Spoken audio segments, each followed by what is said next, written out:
Hello everyone, this question appears in class 7th NCERT chapter of Comparing Quantities. This is 5th question of its exercise 8.2. So the question says that find the whole quantity if 5% of it is 600. So 5% का sign हटाएंगे तो हम 100 से divide कर देंगे of it. सो हम इसे x assume कर लेंगे. x is equal to 600. तो हो जाएगा x is equal to 600 into 100 upon 5. So 5 से कैंसिल आउट हो जाएगा 20 time.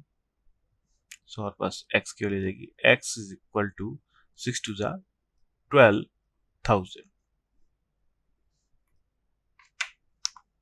Next part B is 12%. So percent का साइन हटाने के लिए हम 100 से डिवाइड कर देंगे.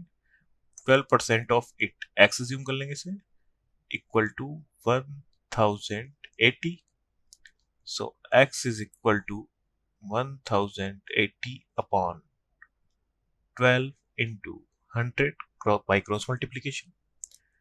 12 से 108 9 time and 0 as it is. So x is equal to हो जाएगा हमारे पास 9000.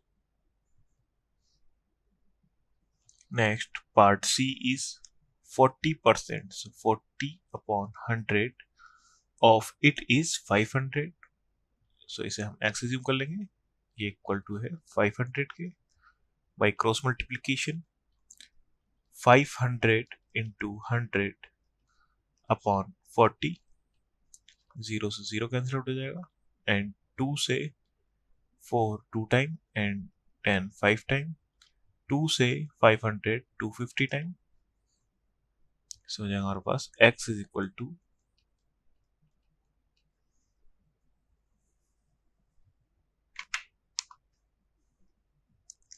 1250 kilometer.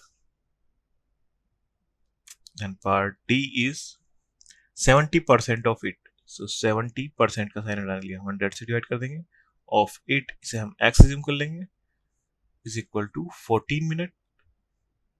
by cross multiplication x is equal to 14 into 100 upon 70. 0 से 0 and 7 से 14 2 टाइम. सो हो जाएगा हमारे पास 20 minutes. and part E is 8%. so percent का साइन हटाने के लिए हम 100 से डिवाइड कर देंगे. ऑफ इट इज 40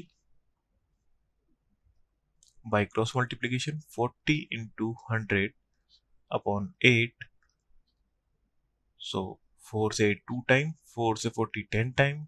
2 से 10 5 टाइम. सो हो जाएगा 500 liters. Thank you.